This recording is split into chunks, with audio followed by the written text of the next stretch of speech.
Monkey. Yeah, so I made a mistake for this video. So I at first thought that these were actual sales, but these are like in current bids, which actually makes this video even crazier to me and makes this stuff ridiculous as far as like this prospecting. And here's a spoiler alert. I didn't even talk about Patrick Mahomes, and he's more successful than all of these other quarterbacks. Breathe. Alright, enjoy. Alright, it is time. This is an Infinite Investment Game. I'll talk about alternative investments and collectibles. This is not particular investment advice, but if you listen to this, you will be a better collector and you'll park your money in smarter places in the sports card and collectibles market. And please like, comment, and subscribe. A couple things before we start. Once I get to 400 subscribers, I will do a giveaway. I'll be giving 2 cards away separately, and I'll make a video once I'm over 400 subscribers. One is going to be a Amanda Nunes autograph card, and the second one is going to be a Valentina Shevchenko card. It's serial numbered, and it's her rookie or her debut card.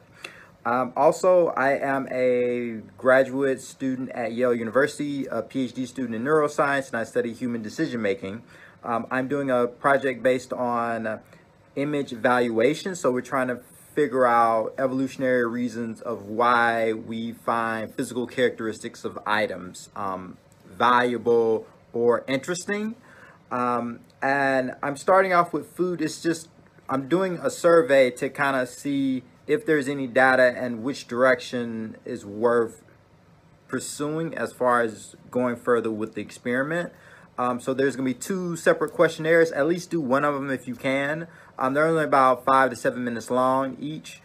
So it'll greatly help me out, and we could actually use this information in the future to learn maybe about collectibles and maybe even help you gain a better understanding and maybe pick certain collectibles that will go up in value over a long period of time. So I'll have that in the link description below. Also, I'll have my Instagram and my TikTok where I talk about sports cards and just overall investing stuff in general, which is a little different and a little more in depth in a shorter period of time if you want.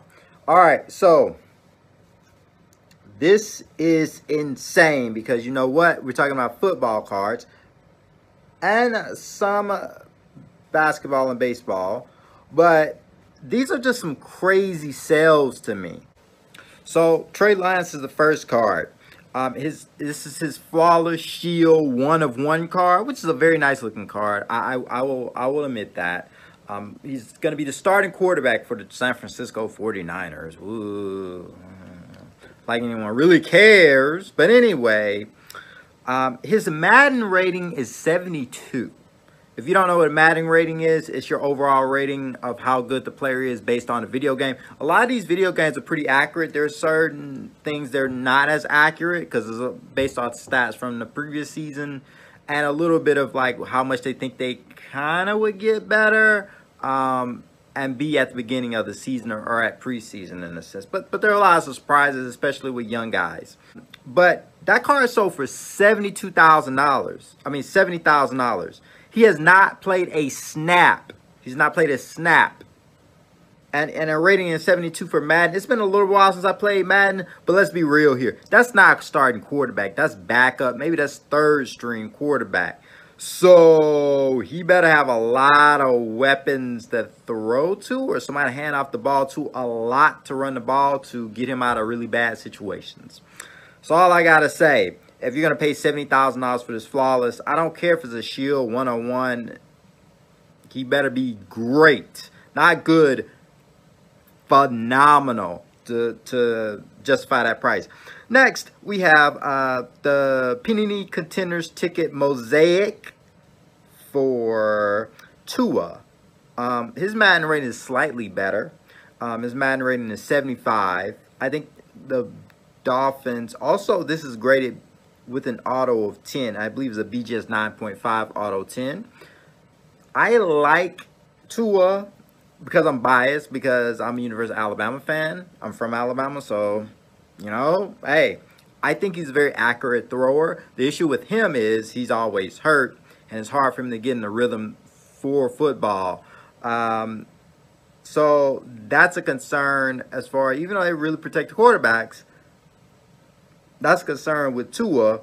And that is $6,000 for his contenders card, which I think that's kind of, that's still a bit much. But $6,000, a lot of money. A lot of people think he's going to do well. So it's not as egregious. Next, National Treasures, Stars, and Stripes for Trevor Lawrence. BGS 9 with a 10 auto. His Madden rating is 76. Jaguars aren't really that great of a team, but he's supposed to be this generational talent. You know, we'll see. We'll see. He's going to need good players around him, to be honest with you.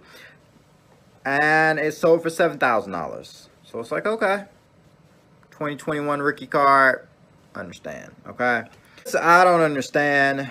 I don't even understand why Mac Jones is higher than Trevor Lawrence. But it's 2021 National Treasures, Stars and Stripes out of 25. This card sold for $10,000. $10,000. Madden rating is 78 for Mac Jones. I mean, listen, people are paying $100,000 for a Mac Jones card, right? 101. And somebody's paying $200,000. They're just trying to flip. This is stupid and it's crazy. I don't think Mac Jones is going to be next Tom Brady. Listen, he could prove people wrong, but his prices are so high too. Like, people think he's going to be close to Tom Brady's level, and I don't think so. Even if he's Ben Roethlisberger, I don't think his cars justify these prices here. Next, 2020 National Treasures, Justin Herbert. PSA 8. Auto 10. This Justin Herbert stuff. I believe this was $22,000. It's a lot of money for a 2020 card, Justin Herbert.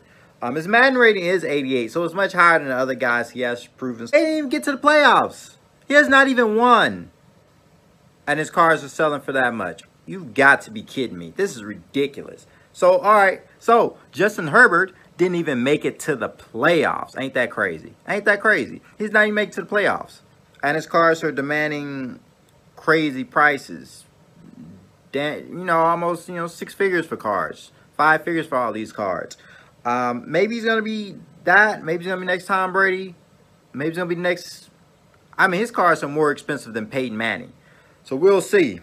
Next is 2020 National Treasures, Stars and Stripes. BGS 9.5 Auto 10.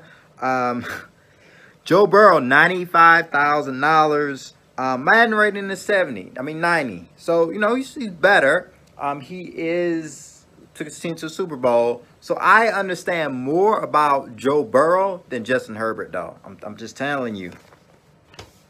2 other guys that are private, and I don't know how I feel about this private stuff as far as golden. There are 2 cards. One of them is the 2003 Topps Chrome LeBron James Gold Refractor PSA 10. For PSA 10, the pop is 9, and it's sold for $1.2 million. And then it's a private sale. So, the issue with private scale sales is that, hey,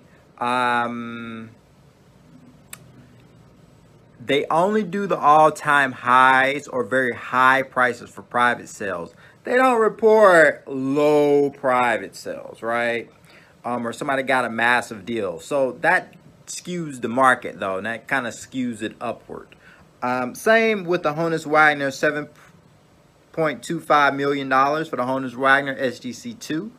And the Honus Wagner makes sense for being that much.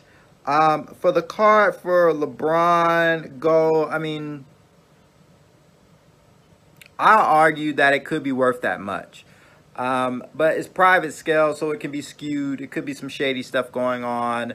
And if certain auction houses wanted to, they can just say, hey, somebody's this such and such person's private sale. This is what it's sold for.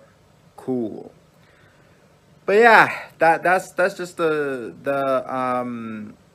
video on these quarterbacks, and then a little bit of baseball and baseball and basketball. Do you think these prices are justified? I don't necessarily think so, but yeah, please like, comment, subscribe, and let me know what you want to hear from me in the future. Peace.